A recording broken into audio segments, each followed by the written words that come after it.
حاضری کا شرف حاصل ہے۔ ایک غزوۃ الہند کے بارے میں کافی لوگوں نے معلوم کیا کہ یہ کیا ہے، اس کی حقیقت کیا ہے اور یہ کب معرض وجود میں آئے گا۔ تو اس سلسلے میں چند احادیث میں آپ کی خدمت میں ذکر کر دیتا ہوں۔ نسائی کی روایت ہے، 3173 نمبر حدیث پاک ہے۔ حضرت ابو ہریرہ رضی اللہ تعالی عنہ اس کے راوی ہیں۔ یہ کہتے ہیں کہ وعدنا رسول اللہ صلی اللہ علیہ وسلم غزوۃ الہند، نبی کریم صلی اللہ علیہ وسلم نے ہمیں غزوہ ہند کی خبر دی۔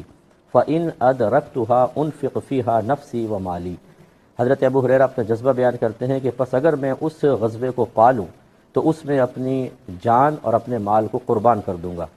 فَإِنْ أُقْتَلْ كُنْتُ مِنْ أَفْضَلِ الشُّهَدَاءِ، پھر اگر میں قتل کر دیا جاؤں تو میں شہیدوں میں سے سب سے افضل ہوں گا۔ وَإِنْ أَرْجِعْ، اور اگر میں واپس آ گیا، فَأَنَا أَبُو هُرَيْرَةَ الْمُحَرَّرُ، تو میں ابو ہریرہ ہوں گا جو آزاد کیا ہوا ہوگا۔ لیکن اس کی حدیث کی اسناد کو ضعیف قرار دیا گیا ہے، تھوڑا سا راویوں میں تھوڑا سا کمی ہے، تو ضعیف روایت ہے، لیکن بہرحال خبر ہے، اس کو مقبول مانا جائے گا۔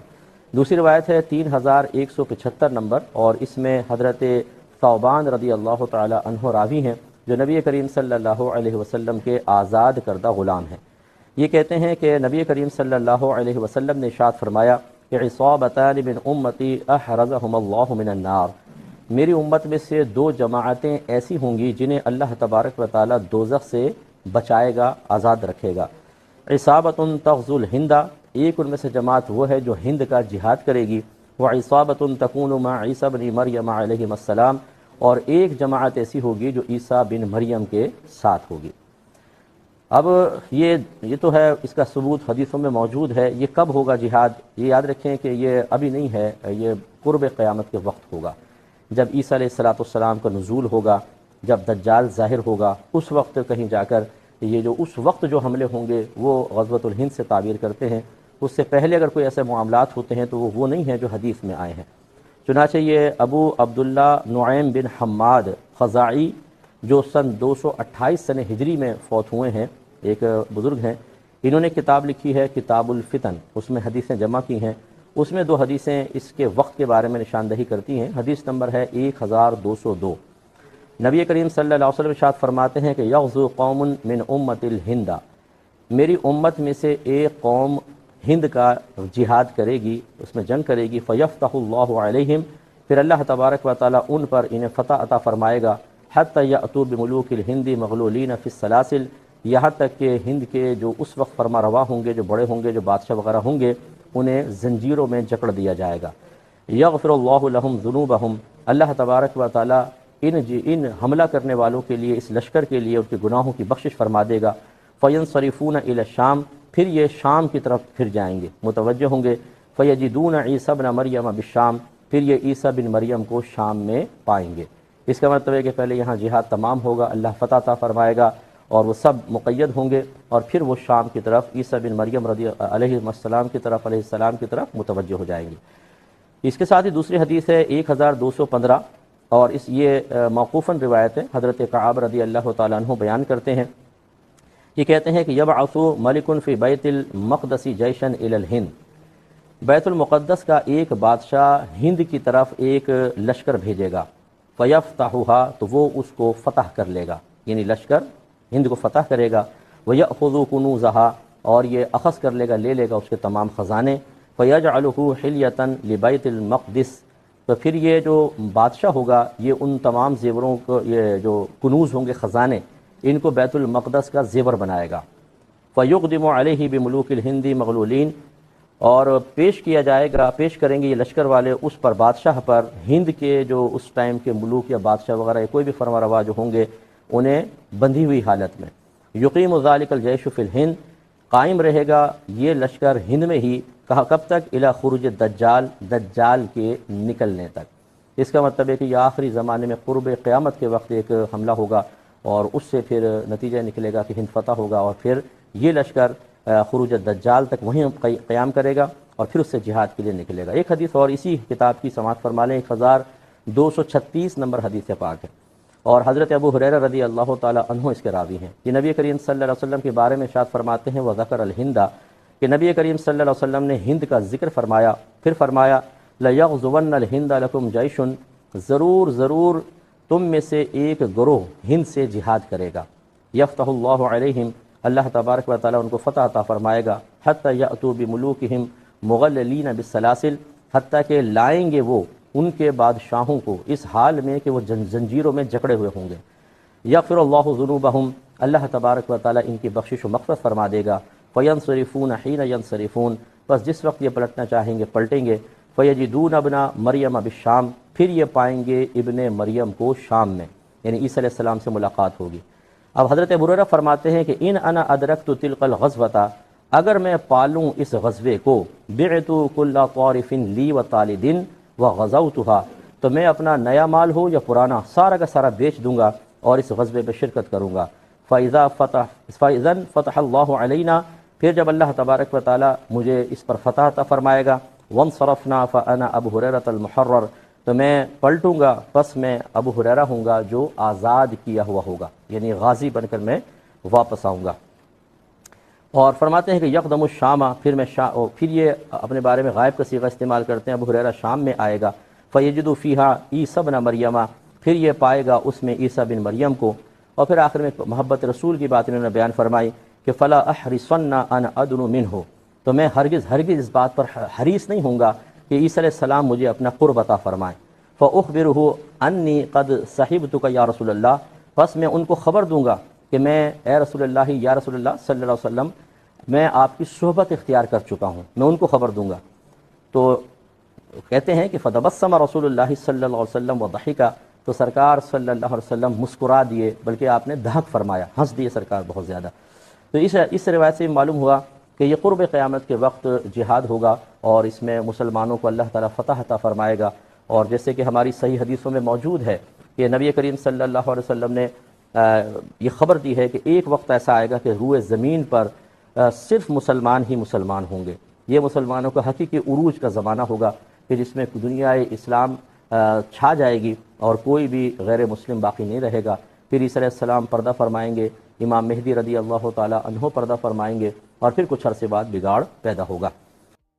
یہ بہن نے فرمایا کہ نقلی دانت اگر لگا لیں تو وضو کا کیا حکم ہے؟ دیکھیں نقلی دانت دو طرح کے ہوتے ہیں، ایک وہ کہ آپ بتیسی پوری باہر نکال سکتے ہیں، اس میں تو بہتر ہے کہ باہر نکال کر پھر کلی کی جائے، اور اگر وہ فکس ہو گیا ہے نقلی دانت تو پھر اس کو چونکہ نکالنے میں حرج ہے، وہ توڑ کے ہی نکلے گا یا تکلیف سے نکلے گا اور دوبارہ آپ اس کو فٹ نہیں کر سکتے۔ ایسی کوئی بھی چیز جو جسم کا اس طرح حصہ بن جائے کہ آپ اسے جدا بہت ہی تکلیف اور حرج کے بغیر نہ کر سکیں، اور اگر کر بھی سکیں تو دوبارہ پھر فٹ نہ ہو سکے، وہ پھر معاف ہو جاتی ہے۔ اس نقلی دانت کے اوپر جیسے کلی کریں گے بس اس پہ پانی بہہ جائے کافی ہے، کوئی نکال کر اس کے نیچے کھال کے اوپر یا مسوڑے کے اوپر پانی بہانا لازم نہیں ہوگا۔ وضو میں تو ویسے ہی کوئی سنتی ہے، لیکن جیسے حالت جنابت طاری ہو ان لوگوں کے لیے بھی یہی حکم ہوگا جو میں نے آپ کی خدمت میں ذکر کیا۔ اور اگر کوئی شخص مر جاتا ہے تو پھر وہی بات ہے کہ اگر اس کا بتیسی باہر نکل سکتی ہے پھر تو نکال کر اس کو دفنایا جائے، اور اگر وہی فکس ہو گیا ہے دانت تو اسی طرح اس کو غسل دیا جائے۔ مردے کی ویسی کلی نہیں ہوتی، آپ کو پتہ ہے کہ کوئی روئی گیلی کر کے اس کے دانتوں وغیرہ پہ پھیر دی جاتی ہے اور پھر اس کو توڑ کے نکالنا یہ مردے کے لیے تکلیف ہے اور حرج کا باعث بنے گا، اس لیے ایسے ہی دفنا دیا جائے، اس میں کوئی حرج نہیں ہے۔ یہ کہتے ہیں کہ میں نے یہ ارادہ کیا ہے کہ اب جو بھی میں نیک کام کروں اس کا ثواب میری والدہ کو پہنچ جائے، تو کیا یہ ٹھیک ہے؟